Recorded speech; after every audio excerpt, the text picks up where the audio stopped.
আসসালামু আলাইকুম প্রিয় শিক্ষার্থীবৃন্দ, ম্যাথমেটিক একাডেমির আরও একটি পর্বে সবাইকে স্বাগত জানাচ্ছি। আজকে আমরা নবম শ্রেণীর গণিত বইয়ের 58 পৃষ্ঠার 9 নং প্রশ্ন সমাধান করব ইনশাল্লাহ। যারা আমার আগের ভিডিওটি দেখোনি তাদেরকে আহ্বান জানাবো প্রথমে 8 নং সৃজনশীলের যে সমাধানটি আমি করে দিয়েছি সেটি দেখে আসার জন্য। তো কথা না বাড়িয়ে আমরা চলে যাচ্ছি নবম প্রশ্নে। দেখো, আমাদের 9 নং প্রশ্নে বলা হচ্ছে কি, একটি সমবাহু ত্রিভুজ আঁকো, এর বাহুগুলোর মধ্যবিন্দু সংযোগ করে আরেকটি সমবাহু ত্রিভুজ আঁকো। ওই ত্রিভুজের বাহুগুলোর মধ্যবিন্দু সংযোগ করে আরেকটি ত্রিভুজ সমবাহু ত্রিভুজ আঁকো। এভাবে পর্যায়ক্রমে 10টি ত্রিভুজ অঙ্কন করলে এবং সর্ববহিস্থ ত্রিভুজটির প্রতি বাহুর দৈর্ঘ্য 64 সেন্টিমিটার হলে সবগুলো ত্রিভুজের পরিসীমার সমষ্টি কত হবে? তো এই প্রশ্নটি সমাধান করার আগে আমাদের যেহেতু একটা কথা বলছি, এখানে দেখো লাস্ট কিসের সমষ্টি বের করতে হবে? পরিসীমার সমষ্টি। তো আগে আমরা পরিসীমার সূত্রটা কি সেটা একটু জেনে নিব। দেখো, পরিসীমা জিনিসটাকে একটু ভালো মতো খেয়াল করবে। যেহেতু পরিসীমা নিয়ে প্রশ্ন আমাদের, পরিসীমার বিষয়টা হচ্ছে যে কোনো একটি ত্রিভুজ যদি হয়, ত্রিভুজের বাহু থাকে 3টা, তো 3 বাহুর যোগফল। ওকে, তো আমি শুধু এই কথাটা লিখব, পরিসীমা মানে হচ্ছে বাহুর যোগফল, বাহুর যোগফল। আমার যদি এটা চতুর্ভুজ হয় তাহলে 4 বাহুর যোগফল, যদি ত্রিভুজ হয় তাহলে 3 বাহুর যোগফল, এভাবে হবে আর কি পরিসীমা। তো আমার এখানে বলছে এটি কি সমবাহু ত্রিভুজ, তাহলে সমবাহু ত্রিভুজের পরিসীমা হবে, সমবাহু ত্রিভুজের পরিসীমা হবে, যেহেতু 3টি বাহু এবং বাহু তিনটাই সমান, তাহলে সমবাহু ত্রিভুজের পরিসীমা হবে 3 ইন্টু বাহুর দৈর্ঘ্য, 3 ইন্টু বাহুর দৈর্ঘ্য। অর্থাৎ বাহুর দৈর্ঘ্যকে যদি 3 দিয়ে গুণ করি তাহলে আমরা সমবাহু ত্রিভুজের পরিসীমাটা পেয়ে যাব। তবে এটা যদি সমবাহু ত্রিভুজ না হতো তাহলে কিন্তু 3টা বাহু আলাদা আলাদাভাবে যোগ করতে হতো। আচ্ছা, এই ছিল আমাদের বাড়তি কথা, যেটা প্রয়োজনীয় একটি তথ্য ছিল, সেটা আমি তোমাদেরকে জানিয়ে দিলাম। এবার আমরা সরাসরি সমাধানে চলে আসবো। তো একটু মনোযোগ দিয়ে খেয়াল করে, আমাদের প্রশ্ন বলছে কি একটি সমবাহু ত্রিভুজ আঁকো। তাহলে প্রথমে আমরা একটা সমবাহু ত্রিভুজ অঙ্কন করে নিব।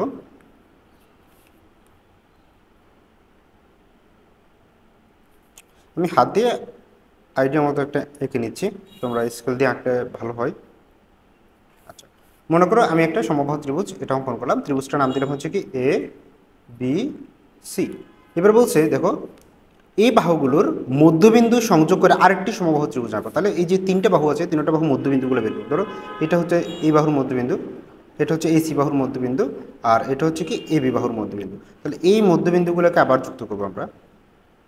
দেখো, যুক্ত করলে আরেকটা ত্রিভুজ আমরা পাচ্ছি। ধরো এই ত্রিভুজটার নাম দিলাম হচ্ছে কি ডি ই। ওকে, আঁকলাম। দেখো ত্রিভুজ আঁকো, ওই ত্রিভুজের বাহুগুলোর মধ্যবিন্দু সংযোগ করে আরও একটি ত্রিভুজ আঁকো। তার মানে এখন যে ডিইএফ ত্রিভুজটা পেলাম, এইটার মধ্যবিন্দু আবার নিতে হবে। এই যে মধ্যবিন্দুগুলো, এগুলো নিয়ে আরও একটা ত্রিভুজ অঙ্কন করতে হবে। এই যে অঙ্কন করলাম, ধরো এটার নাম দিলাম হচ্ছে কি এক্স ওয়াই জেড। তাহলে এইভাবেই কী করতে হবে, টোটাল 10টা। তাহলে এখানে আমি কয়টা অঙ্কন করলাম? প্রথমে এ বি সি একটা ত্রিভুজ, তারপরে ডিইএফ 2টা ত্রিভুজ, তারপরে এক্স ওয়াই জেড 3টা ত্রিভুজ অঙ্কন করছি। মানে পর্যায়ক্রমে, মানে আমাদের এইভাবেই কী করতে হবে, 10টা ত্রিভুজ অঙ্কন করতে হবে। তো আমরা জানি একটা বিষয় তুমি খেয়াল করো, 10টা ত্রিভুজ যদি আঁকতে হয় তাহলে এখানে কিন্তু অনেক বড় করে ত্রিভুজ আঁকতে হয়। তো অত বড় জায়গা তো আমাদের নেই, তাহলে আমরা কী করবো, এতটুকু এঁকে জাস্ট বলে দেবো যে এইভাবে পর্যায়ক্রমে 10টা ত্রিভুজ কী করতে হবে, অঙ্কন করতে হবে। মনে করি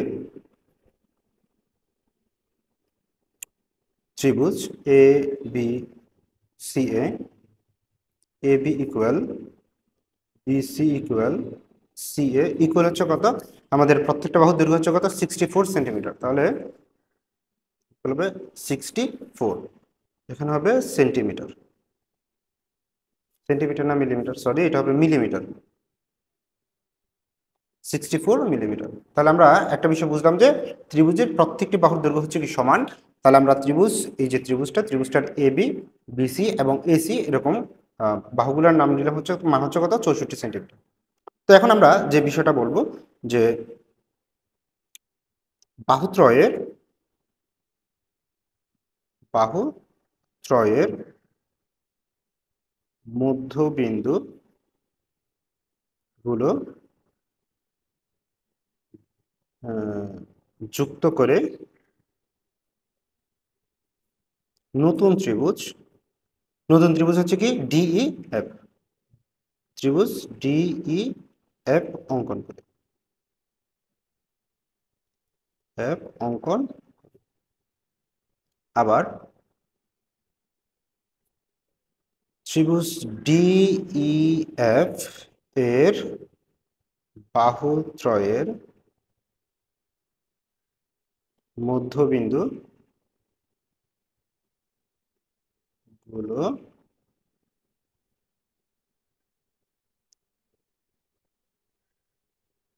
সংযুক্ত করে আরো একটি নতুন ত্রিভুজ, সেটার নাম কি এক্স ওয়াই জেড, ত্রিভুজ এক্স ওয়াই জেড। ঠিক আছে, তাহলে আমরা তিনটা পর্যন্ত কথা বললাম, তো বাকি কথা বাকিগুলো আঁকতে আঁকতে বলছিল, কিন্তু আমরা বলবো কি যে এভাবে পর্যায়ক্রমে, এভাবে পর্যায়ক্রমে 10টি ত্রিভুজ অঙ্কন। এ হচ্ছে আমাদের ত্রিভুজ অঙ্কনের পালা। হ্যাঁ, ত্রিভুজ অঙ্কন হিসাবগুলো শেষ। এখন আসলে আমরা পরিসীমার হিসাবে আসবো। তাহলে প্রথমে হচ্ছে আমরা কি করবো, ত্রিভুজ এ বি সি এর পরিসীমা নেব। ত্রিভুজ এ বি সি এর পরিসীমা,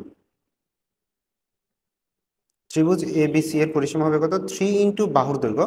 তাহলে এটার বাহুর দৈর্ঘ্য হচ্ছে কত, 64। দেখো এখানে আমাদের A B B C C এ এগুলো হচ্ছে কত, 64 মিলিমিটার করে। তাহলে 3 ইন্টু 64 মিলিমিটার। তাহলে আমরা এই সংখ্যাগুলোকে যদি একটু গুণ করি, দেখো 3 into 64 by 3 into 64 is equal to হচ্ছে 192। তাহলে আমরা ত্রিভুজ এবিসি এর পরিসীমা হচ্ছে 192 মিলিমিটার। এরপরে আমরা যে ত্রিভুজটা নিব সেটা হচ্ছে কি ডিইএফ। এবার একটা বিষয় খেয়াল করো, ডিইএফ এগুলো হচ্ছে কি ত্রিভুজ এবিসি এর মধ্যবিন্দুগুলোর যোগফল। তাহলে ডিইএফ এর বাহুর দৈর্ঘ্য হবে কি এবিসি এর বাহুর দৈর্ঘ্যের অর্ধেক।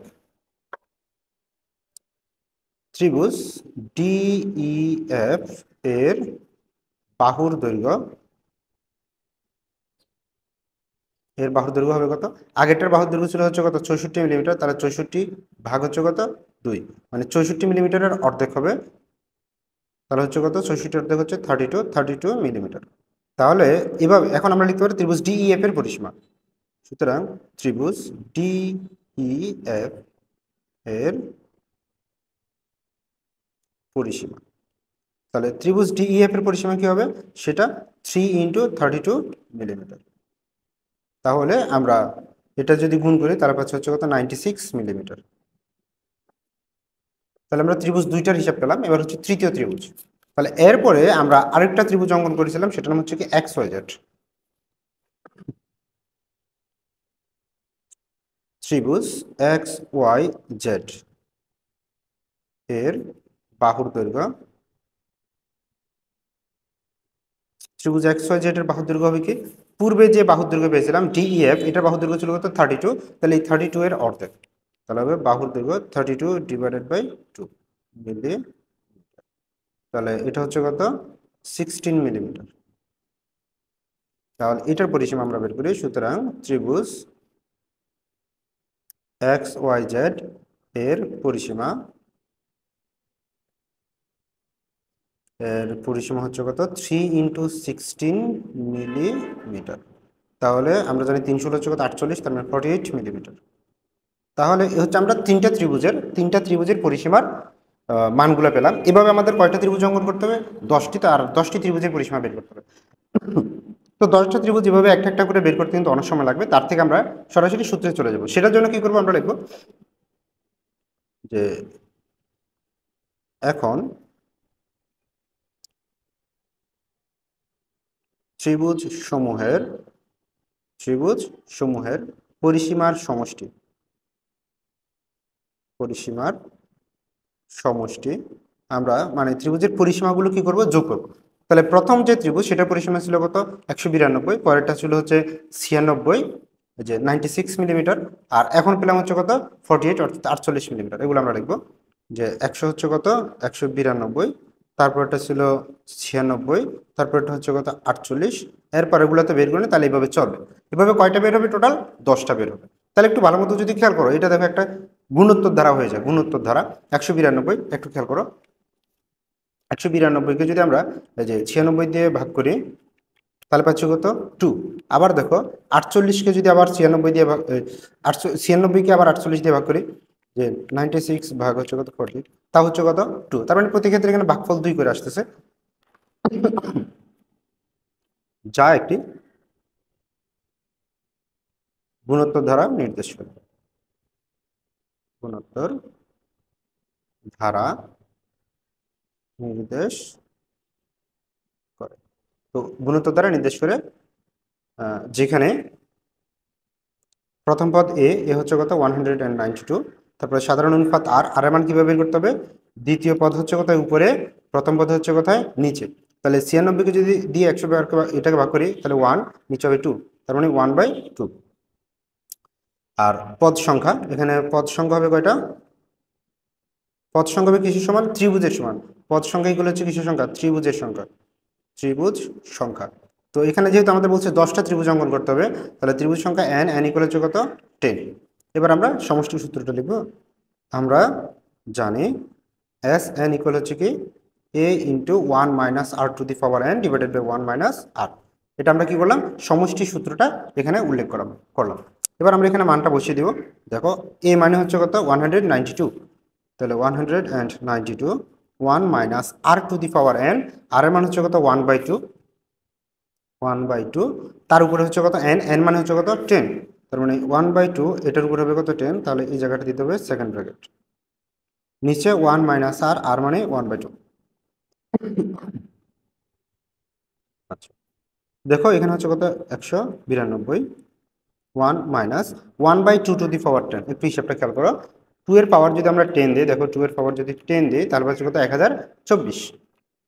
তাহলে 1/2 তার মানে এটার মান হবে 1/1024। আর 1 - 1/2 এটাকে আমরা কি করবো? লসাগু নিব। 2 একে 2, বিয়োগ হচ্ছে কত? 1। তারপর এখন আমরা কি করব? দেখো উপরে আমাদের কি আছে? এখানে 192 ইন্টু 1 - 1/1024, এটা মানে হচ্ছে কত?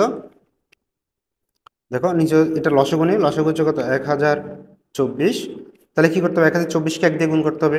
তাহলে এটার মান হবে কত? 1024 বিয়োগ এখানে কত? 1। আর নিচে 2 থেকে 1 গেলে হচ্ছে কত? 1। আবার নিচে হচ্ছে কত? 2। তারপর আমরা কি করব? দেখো 192 দিয়ে 1024কে ভাগ যায় কিনা আমরা একটু দেখি। যেহেতু 192 হচ্ছে কত? উপরে, আর 1024 হচ্ছে নিচে। তো আমরা যদি দেখি যে 1024 ভাগ 192, দেখো ভাগ যাচ্ছে না, মানে দশমিক চলে আসতেছে। এটা আমরা করব না, রেখে দিব। তাহলে মান পাচ্ছি কি? উপরে 192 গুণ 1024 থেকে 1 গেলে হচ্ছে কত? 1023, নিচে কত? 1024, আবার তার নিচে হচ্ছে কত? 1/2। এখন আমরা কি করব? এইটা একটা ভগ্নাংশ, আবার নিচে আরো একটা ভগ্নাংশ, তাহলে দুইটা ভগ্নাংশ ভাগাকারে থাকলে আমরা গুণ দিয়ে উল্টে দিব। তাহলে হচ্ছে 192 গুণ 1023 ভাগ হচ্ছে 1024 গুণ এই 2 হচ্ছে উপরে, 1 হচ্ছে কোথায়? নিচে, 1 হচ্ছে উপরে, তাহলে উল্টে দিলে 2 চলে যাবে উপরে, 1 হচ্ছে কোথায়? নিচে। এখন আমরা কাজ যেটা করবো, 2 দিয়ে এটাকে ভাগ করে দিব। 2 দিয়ে 1024কে যদি ভাগ করি তাহলে আমরা মান পাচ্ছে হচ্ছে কত? 512। তাহলে এবার আমরা পুরো হিসাবটা করি। উপরে হচ্ছে কত কত দেখো, উপরে হচ্ছে আমাদের 192 গুণ 1023, সরি, উপরে হচ্ছে 192 গুণ 1023, আর নিচে হচ্ছে 512। তাহলে মানটা বসালে আমরা কি পাচ্ছি? একটা দশমিকের মান হচ্ছে তো ভগ্নাংশ পাচ্ছি। তো দশমিকে নিয়ে গেলে হচ্ছে কত? 383.625, 383.625। তাহলে এটা হচ্ছে আমাদের কিসের মান? পরিসীমার সমষ্টির মান। অর্থাৎ 10টা ত্রিভুজের পরিসীমা যদি যোগ করি তাহলে মানটা হবে কত? 383.625। আমরা লিখে দিই, নির্ণয় 10টি ত্রিভুজের পরিসীমার সমষ্টি